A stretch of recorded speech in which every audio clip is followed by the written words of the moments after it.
Urdu academy chairman Nadeem Ahmed గారికి, అలాగే ఫయాజ్ గారికి, అలాగే నూర్ మహమ్మద్ గారికి, ఇక్కడ విచ్చేసిన మైనారిటీ సోదరులకు అస్సలాము అలైకుం రహమతుల్లాహి వబరకాతుహు. 7-8 years బ్యాక్ నేను జగన్మోహన్ రెడ్డి గారిని ఫస్ట్ టైం కలిశాను. కలిస్తే జగన్మోహన్ రెడ్డి గారు నా చేయి పట్టుకుని ఒక మాట అన్నారు ఫస్ట్ టైం కలిస్తే, అదర్బాయి ఈ వైఎస్ఆర్సీపీ పార్టీ మైనారిటీ పార్టీ అని చెప్పిన ఏకైక నేత ఎవరంటే అది మన జగన్మోహన్ రెడ్డి గారు చెప్తున్నాం. అది చంద్రబాబు అంటే చంద్రబాబు నువ్వు ఒక్క రోజున అన్నావా? కనీసం ఇది మన టీడీపీ వచ్చి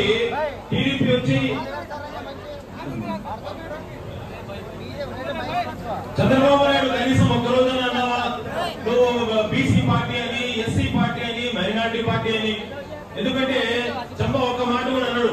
ఎందుకంటే ఆయన మనసులో అంతా ఏంటంటే ఇంకా ఏమంటాడంటే ఎవరైనా ఎస్సీగా పుట్టాలనుకుంటారా, ఎవరైనా బీసీలు కనబడితే నీ దోకలు కత్తిరిస్తా అని చెప్పిన హీనుడు ఎవరంటే అతనే చంద్రబాబు నాయుడు అని చెప్పి నేను కదా తెలుపుతాడు. పోతే చంద్రబాబు నాయుడు గత ప్రభుత్వంలో 600 పూటకు వాగ్దానాలు చేశాడు. ఎస్సీలకి, బీసీకి, మైనార్టీ రైతులకి. కనీసం ఎన్ని పూర్తి చేసావు చంద్రబాబు నాయుడు అని చెప్పి నేను గట్టిగా అడుగుతున్నాను. ఇప్పుడేదో ప్లాన్ చేస్తున్నాడు, ఏదో పెద్ద బుక్ ఇచ్చాడు, మళ్ళీ నేను వాగ్దానాలు చేస్తున్నాను. అన్ని వాగ్దానాలు అబద్ధం అని చెప్పి నేను మీకు తెలుపుతున్నాను. పోతే మైనార్టీస్ కోసం దగ్గర 17 వాగ్దానాలు చేశాడు లాస్ట్ టైం చంద్రబాబు నాయుడు. ఆ 17 వాగ్దానాలు చూసుకుంటే మీరు ఆ దుకాణం మకాన్ అంట, ఇస్లామిక్ బ్యాంక్ అంట ఏమేమో చెప్పాడు. సరే దుకాణం ఎవరికి ఇచ్చాడు? దుకాణం వచ్చి మంత్రులకి ఇచ్చాడు. మకాన్ ఎవరు ఇచ్చాడంటే ఆ పప్పుకి ఇచ్చాడు, అనుకుడికి. వాడు అర్హత లేని దరిద్రుడికి వాడికి తీసుకొచ్చి ఎమ్మెల్సీ ఇచ్చి 4 మినిస్టర్ పోర్టుకోలు ఇచ్చిన హీన చరిత్ర ఏమిటంటే నీదే చంద్రబాబు నాయుడు అని చెప్పి నీకు గట్టిగా తెలుపుతాడు. పోతే వానికి తెలుగు రాదు, ఇంగ్లీష్ రాదు, గణితం రాదు. అట్లా వాడంటే సీఎం క్యాండిడేట్ అంట. ఒక్కసారి ఆలోచించమని కోరుకుంటాడ. ఎవరు సీఎం క్యాండిడేట్, ఎవరు ప్రజల మనిషి అంట. ఇప్పుడు చంద్రబాబు నాయుడు 74 సంవత్సరాలు అయిపోయింది, ఇంకేం చేయలేడు. ఆ చెప్పులు అని చెప్పి పేరు తీసుకున్నాడు. ఏమంటే చెప్పులు అని. ఇప్పుడు ఎవరు సీఎం క్యాండిడేట్ అంటే ఆ పవన్ కళ్యాణ్ పగిలిపోయిన క్లాస్ కి 24 సీట్లు ఇచ్చాడు. సీట్ ఇచ్చి పక్కన కూర్చోబెట్టేశాడు. ఇంకా బీజేపీ ఎవరంటే ప్రధాన హస్త అట్లా చేయకుండా కాక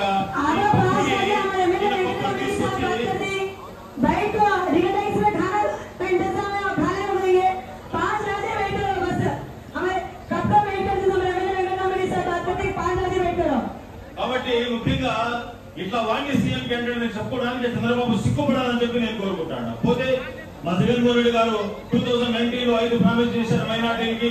దుల్హన్ పథకాన్ని ఇస్తా అన్నాడు. 50,000 నుంచి 1,00,000 రూపాయలు చేసిన ఘనత మన జగన్మోహన్ రెడ్డి గారు కాదని చెప్పి నేను మీకు కోరుకుంటాను. అలాగే మోసలకి 3,000 నుంచి 5,000, యువకులకి 5,000 నుంచి 10,000 చేసిన చరిత్ర కూడా మన జగన్ రెడ్డి కాదని చెప్పి నేను మీకు కోరుకుంటాను. ఎప్పటి నుంచో మన ఎస్సీ బీసీ మాదిరిగా మనకు కూడా సప్లాన్ ఇచ్చిన ఘనత కూడా మన జగన్ అని చెప్పి నేను మీకు తెలుపుకుంటాను. పోతే మన హజ్ కోసం మన సెంట్రల్ గవర్నమెంట్ బీజేపీ ప్రభుత్వం సబ్సిడీ తీసేస్తే దానికి కూడా 30,000 నుంచి 50,000 ఇచ్చిన చరిత్ర కూడా మన జగన్ అని చెప్పి మీకు తెలుపుకున్నాడు. పోతే ఒక్కడు ఆస్తులు రక్షిస్తామన్నాడు, ఒక్కడిని మంచి చైర్మన్ ఇస్తా అన్నాడు. మరణ పేరు నేను ఒక్కడిలో పనిచేశాను, ఒక్క రూపాయి కూడా జీతం లేకుండా పనిచేసినందుకు జగన్ అన్నకు థ్యాంక్స్ కూడా చెప్తున్నానని చెప్పి నేను మీకు తెలుపుతాను. పోతే అందుకోసమే జగన్ అన్న గారిని చూస్తేనే ప్రేమ పుట్టుకొస్తుంది. ఆ చంద్రబాబుని చూస్తే ఎదురుగా వస్తుందా లేదని చెప్పి నేను మీకు కోరుకుంటాను. పోతే అలాగే మీరంతా చూడొచ్చు, నల్ల చట్టాలు తీసుకొస్తున్నారు బీజేపీ వాళ్ళు. అట్లా బీజేపీ వాళ్ళతో కలుస్తున్నాడు. మొన్న బీజేపీ వాళ్ళు చెప్తున్నారు, అమిత్ షా చెప్తున్నాడు 4% రిజర్వేషన్ తీస్తామని. అలాగే ఆయన సెంట్రల్ మినిస్టర్ ఇంకో హైదరాబాద్ ఆయన కిషన్ రెడ్డి చెప్తున్నాడు 4% రిజర్వేషన్ తీసేస్తామని. అలాగే మొన్న చంద్రబాబు నాయుడు ఏమంటాడంటే నెల్లూరులో నేను రిజర్వేషన్ తీను అని ఏదో పుట్టుక మాట మాట్లాడతాడు. మొన్న విజయవాడలో చూస్తే ఆయన పిఎస్ గోయల్ అని చెప్పి ఒక సెంట్రల్ మినిస్టర్ వచ్చాడు. చంద్రబాబు నాయుడు, చంబా, గోయల్ ఇద్దరు కలుపుకుని మీటింగ్ పెట్టారు. ఏ మీటింగ్ పెట్టారంటే ఆ మీటింగ్ లో ఏదేదో మాట్లాడుతూ మళ్ళీ ఆ పిఎస్ గోయల్ అంటాడు 4% ముస్లిం రిజర్వేషన్ నికాల్ దూంగా అంటాడు ఉర్దూలో. కాబట్టి చంద్రబాబు నాయుడు నీ కళ్ళ ముందే రిజర్వేషన్ తీస్తానంటే వీళ్ళతో ఊసలు వెళ్ళి మాటలు మాట్లాడి ముస్లిం ముందు అంటాడు నేను రిజర్వేషన్ తీనంటాడు, బీజేపీ ముందు అంటాడు రిజర్వేషన్ తీసేద్దాంలే అంటాడు. కాబట్టి ఇక్కడ ఉన్న 50,000 ముస్లిం సోదరులు ఒకసారి ఆలోచించండి. మన మహానేత ఎస్సీ ఎస్టీ కన్నా మన హీన స్థితిలో ఉన్నామని తెలుసుకున్న మహానేత డాక్టర్ వైఎస్ రాజశేఖర రెడ్డి గారు మనకు 4% రిజర్వేషన్ ఇచ్చారు. ఎంతో మంది మన పిల్లలు డాక్టర్లుగా ఇంజనీర్లుగా ఫారెన్ లో స్థిరపడ్డారంటే ఉద్యోగాలు చేసుకుంటున్నారంటే ఆ మహానేత వైఎస్ రాజశేఖర రెడ్డి గారు చదివని చెప్పి నేను మీకు తెలుపుతాను.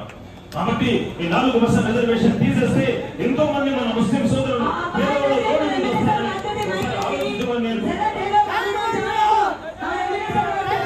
కాబట్టి ముఖ్యంగా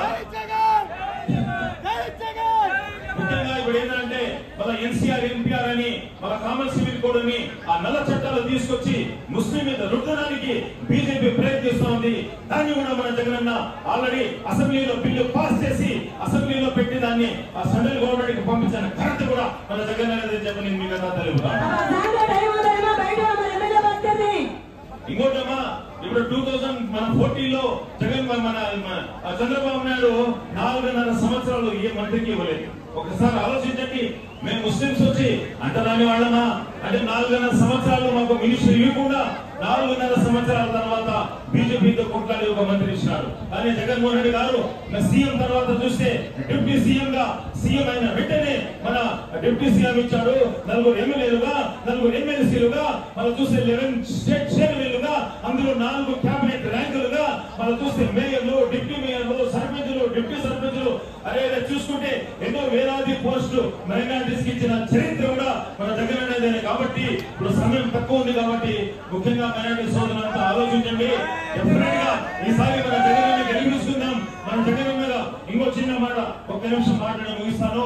5 సంవత్సరాలలో బీజేపీతో చంద్రబాబు కలిస్తుంటే మైనారిటీ సంక్షేమానికి ఖర్చు పెట్టింది 2,300 కోట్లు. ఎందుకంటే వేలాది లక్షలాది కోట్ల రూపాయలు సెంట్రల్ గవర్నమెంట్ నుంచి తీసుకొచ్చాడు. చూస్తే 5 సంవత్సరాలలో అప్పుడు కరోనా కూడా లేకునేది 2,300 కోట్లు ఖర్చు పెట్టాడు చంద్రబాబు. అదే మన జగన్ అన్న మీరు చూడండి 2 సంవత్సరాలు కరోనా ఉండింది.